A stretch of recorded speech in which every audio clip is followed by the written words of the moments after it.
Assalamualaikum warahmatullahi wabarakatuh. Masih ingat gak kita kemarin melihat yaitu UGM dicecar oleh Ketua Komisioner Komisi Informasi Pusat. Bukan hanya itu saja, KPU Surakarta juga ya ikut dicecar oleh Ketua Komisi Informasi Pusat ya, yang bernama Rospita Visi Pauline. Nah, sekarang ya Laskar Cinta Jokowi alias Dermul ini akan laporkan Ketua Majelis Komisioner KIP Rospita Visi Pauline ke Bareskrim Polri.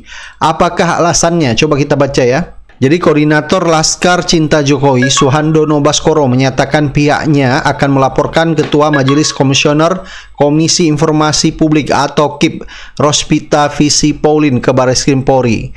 Suhandono menilai Rospita telah menunjukkan sikap tidak netral dan melakukan tindakan yang mencederai proses persidangan KIP yang tengah menyidangkan sengketa informasi terkait ijazah Jokowi. Ini kan aneh ya, menurut Dermul dianggap Ketua Komisi Informasi Pusat Rospita Visi Pauline dianggap tidak netral di dalam sidang sengketa informasi terkait ijazah Jokowi kemarin. Padahal banyak netizen di sosial media mengatakan inilah salah satu sosok yaitu Ketua Majelis yang paling netral ya. Jadi memang fakta yang kita lihat seharusnya ya, sosok ketua sidang apalagi berhubungan dengan sengketa ijazah Jokowi harus seperti itu. Jadi benar-benar harus realistis ya melihat permasalahan ini.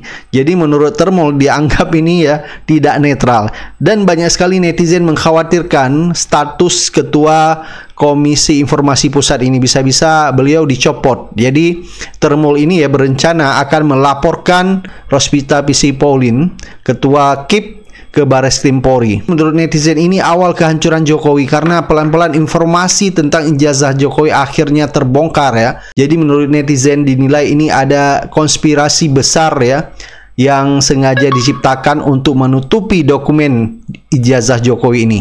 Nah, ini juga lagi rame ya di sosial media, yaitu Refli Harun. Ada juga di sana Said Didu dan juga ada RRT Roy Suryo, Dr. Tifa Rismon dalam pertemuan dengan Komisi Percepatan Reformasi Kepolisian. Jadi mereka melakukan walkout gara-gara RRT ini disuruh keluar atau hanya diam saja di belakang, sehingga mereka mengambil kesimpulan ya karena solidaritas akhirnya walkout. Jadi menurut netizen di sosial media melihat ya kelakuan Ketua Reformasi Kepolisian yaitu Jimli Asidiki mulai-mulai sepertinya menampakkan dirinya yaitu bagian dari Dermul. Coba kita lihat ya apa komentar dari Bang Refli Harun. Karena saya menganggap ini apa-apaan. Ini kan lembaga aspiratif, lembaga aspirasi. Masa belum apa-apa sudah menghukum orang? Status tersangka itu kan belum bersalah. Apalagi kita melihat nuansanya nuansa kriminalisasi. Justru kita ingin mengadukan kasus ini kepada Komisi Reformasi ini agar mereka paham. Masa yang begini ini 12 tahun ancamannya kan sampai ya kan? Nah, itulah sebabnya. Nah, ketika datang tentu kaget Pak Jimli. Saya mohon maaf untuk itu ya. Kalau memang didengar Pak Jimli, saya mohon maaf. Lalu rupanya dikasih pilihan. Apakah keluar atau duduk di belakang? Rupanya mereka memilih keluar, mayoritas ya. Memilih keluar. Karena mereka memilih keluar, kita sebelum masuk sudah solidaritas. Kalau RRT keluar, kita juga keluar. Makanya beberapa di antara kita, Mas Edi yang mestinya ngomong soal jin buang anak keluar. Kemudian Pak Said Didu ngomong tentang PIK, pagar laut, oligarki keluar. Betul, kata Bang Era. Tadi kami diberikan pilihan oleh Prof. Jimli untuk tetap duduk di dalam, ya, tapi kemudian tidak boleh bicara atau keluar. Ya, nah karena pilihan itu maka kami sepakat. Tadinya saya juga bilang mau di dalam aja gimana, tapi karena teman-teman bilang keluar aja, oke. Maka kami sepakat untuk walk out. Ya, jadi kami sekarang serahkan kepada masyarakat apa penilaian masyarakat berarti yang harusnya menerima kami selaku semua yang ada. Jadi kami keluar itu karena WO ya, kami walk out, kami memutuskan bahwa kami keluar. Kami diberi kesempatan untuk duduk di dalam. Jadi pertandingan belum dimulai. Tapi ya kami menyatakan kami bersikap kami keluar. Tanpa pertanyaan ya langsung. Ya, jadi ya. Benar dikatakan Pak Roy Suryo dan Bang Refli bahwa kami tadi sudah masuk, tetapi ada dua opsi, diminta keluar langsung atau berada di barisan belakang tapi tidak ngomong. Kami kan di sini bukan untuk menjadi penonton, Profesor Jimli, ya kan? Nah, terkait dengan tadi juga kami keberatan. Kenapa kalau kami bawa ini kasus kriminalisasi terhadap kami, akademisi, peneliti, dan aktivis, di situ ada juga Profesor Otto Hasibuan yang dari kantor pengacaranya mendampingi atau menjadi PH dari pelapor Joko Widodo. Ferry Amsari juga akhirnya ikut buka suara KPU kemarin ya di saat dicecar oleh Ketua KIP, mengatakan bahwa dokumen atau berkas Jokowi di saat mencalonkan wali kota sudah dimusnahkan, sehingga banyak mengundang ya komentar dari netizen. Jangan-jangan memang KPU ikut bermain ya. Coba kita dengar ya komentar dari Ferry Amsari, pakar hukum tata negara. Waktu Pak Jokowi mendaftar tentu belum ada persoalan hukum. Tapi coba simak ketentuan pasal 6 ya. Di pasal 6 itu ada dokumen yang harus dipermanenkan. Apa saja jenis dokumen yang harus dipermanenkan? Satu, yang berkaitan dengan kesejarahan. Nah, dokumen-dokumen Pak Jokowi itu berkaitan dengan kesejarahan, termasuk kesejarahan Solo dan pemilu kita. Harusnya dipermanenkan tuh, bukan dimusnahkan. Kedua, sebagai pertanggungjawaban nasional, dokumen yang berkaitan dengan Pak Jokowi sebagai wali kota Solo dan lain-lain itu kan adalah bagian dari pertanggungjawaban pelaksanaan pemilu kada di dalam dokumen nasional. Jadi konsep data ini harusnya permanen. Nah, kenapa kemudian KPU yang harusnya mempermanenkan dokumen, data, dan segala hal yang berkaitan dengan Pak Jokowi malah memusnahkan? Ini kalau dibaca ya beberapa logika yang terjadi. Misalnya sekarang dimusnahkan. Sebelumnya KPU RI berupaya agar dokumen-dokumen itu tidak bisa ditampilkan di dalam persidangan. Jadi memang ada nuansa yang mencurigakan. Saya tidak menuding ya, tapi saya mau menjelaskan, siapapun yang belajar sekolah hukum, ya, terutama aparat, pasti mencurigai pola begini ya. Kok dokumen dimusnahkan, lalu kemudian ada upaya untuk mencegah dokumen itu bisa ditampilkan dalam persidangan. Jadi sebenarnya sudah ada bukti-bukti petunjuk, sebenarnya ada upaya menghilangkan alat bukti yang sebenarnya tidak sehat juga untuk Pak Jokowi, karena Pak Jokowi kan mengakui bahwa dokumennya asli. Harusnya ya dia kemudian berupaya membuat suasana keriuh rendahan ini hilang dengan kemudian menunjukkannya saja kepada publik. Itu belajar dari Hakim Konstitusi ya. Pak Arsul tadi. Ijazahnya Pak Arsul menunjukkan. Itu gitu caranya kalau ijazah asli lah, kurang lebih gitu ya. Baik. Nah, mestinya menurut saya KPU Solo ya tidak melakukan upaya terburu-buru itu, apalagi menyebut bahwa 1 tahun. Kalau dia baca peraturan KPU sendiri, itu sebenarnya sudah tidak boleh dimusnahkan untuk dokumen Pak Jokowi. Kalau dia baca undang-undang, lebih lagi tidak dilarang itu. Jadi menurut saya memang ada beberapa faktor yang membuat orang merasa ada yang janggal dalam konteks ini, dan mestinya ini yang perlu dijernihkan. Oke. Kalau KPU beralasan tidak pakai PKPU 17 karena itu PKPU yang termasuk baru ya. Kalau kita lihat PKPU nomor 18 2023 itu nggak ada dokumen calon wali kota itu dimusnahkan dalam 1 tahun. Kok dimusnahkan dalam 1 tahun? Rata-rata 3 tahun gitu ya. Lalu bahkan kalau ditelusuri dokumen apa yang boleh itu nggak ada dokumen soal ijazah itu diretensi, itu dipermanenkan konsepnya. Jadi kan ini jadi rangkaian yang menarik sebagai bukti petunjuk ya. PKPU-nya menutupi, kampusnya menutupi. Nah, ada apa ini? Kenapa kemudian peraturan-peraturan hukum dilabrak, diabaikan, seolah-olah kesan yang timbul adalah untuk menutupi data dan informasi kepada publik. Apa salahnya kita tahu nilai pemimpin kita? Emang kenapa emangnya data itu? Kenapa kemudian dipersoalkan? Lagian ini Komisi Informasi untuk kemudian mengklarifikasi dugaan bahwa sebuah dokumen itu ada, diperlukan, dibutuhkan atau tidak. Ingat loh, Presiden Jokowi itu presiden kita. Kita berhak tahu apa masa lalu pemimpin kita. Itu konsekuensi demokrasi. Demokrasi itu konsekuensinya transparan. Kalau punya rahasia di masa lalu, jangan mau jadi pemimpin, karena pemimpin itu harus siap data informasi tentang dirinya dibuka. Nah, bayangkan rangkaian-rangkaian ini. Saya jelaskan rangkaiannya ya. Ternyata KPU Solo menghilangkan, memusnahkan data, padahal dilarang karena aspek kesejarahan. Baik PKPU yang baru maupun PKPU yang lama 2016 gitu ya, itu melarang begitu ya. Dan kemudian ada PKPU yang baru. Ini melarang, melawan hukum, melakukan pemusnahan tanpa sebab gitu ya. Kedua, KPU RI itu berupaya mengeluarkan kebijakan agar kemudian seluruh dokumen tidak boleh dipertontonkan dalam persidangan. Padahal ini baru dibuat nih kebijakannya. Padahal kita tahu di dalam negara hukum peradilan itu bisa memerintahkan apa saja untuk menemukan kebenaran dan keadilan. Nah, KPU RI-nya berencana ini melarang seluruh bawahannya menutupi itu. Nah, ada proses kesinambungan ceritanya. Bang Ferry, Kapolri berani nggak nangkep Jokowi, Bang? Kenapa? Kapolri berani nggak nangkep Jokowi? Bagaimana berani nangkep Jokowi, orang ngangkat dia, bagaimana? gimana? Gampang lah. Bagaimana? Dan yang lain kenapa diam? Semua nggak berbunyi karena sudah terima uang dari Jokowi. Kalau ngomong gue buka nih setoran, lu terima setoran, udah lah. Di situ lu ngerti lah. Aguan kenapa galak? Dia udah nyetor ke Jokowi yang back up. Jadi Aguan tuh bukan apa diketok kepalanya, tapi nggak bisa diketok karena Jokowi di belakangnya. Jokowi bilang saya korupsi dari mana? Dari Aguan. Nggak mungkin Aguan rapat deket ngobrol sama presiden kalau nggak ada setoran. Udahlah Jokowi ya. Saya kenal beliau, kalau otak konsep Jokowi itu rendah betul, tapi maneuverability-nya, pendekatan manusiawinya bagus. Tapi udah gampang lah bacanya. Dia tukang tepu. Nah, makanya saya bilang, dia apa? PKI gaya baru. Nah kalau kita mau analisis silakan, gua mah kagak. PKI gaya baru udah. Gimana apa diketok kepalanya? Target apa? Jadikan dia mantan presiden Republik Indonesia dalam sejarah yang dikerangkeng. Nah itu kan. Kalau nggak kan enak, dia kerangkeng usut terus, bohongnya banyak, korupsinya besar-besaran itu. Waduh, jangan dibilang nggak gede-gedean. Itu aja sih, gampang kan? Siap. Ya. Terima kasih, Bang Taufik. Satu lagi, ada Ibu Mary yang kebetulan kemarin tuh ke UGM bersama emak-emak KNPRI. Nah, bagaimana Bu Mary desakan dari alumni UGM terhadap pembuktian ijazah Jokowi ini yang diduga palsu? Oke, jadi pegang ya biar. Oke. Bukan diduga, palsu. Baik, kemarin kami dari KNPRI ya, Mama ini kami belum balik ke rumah.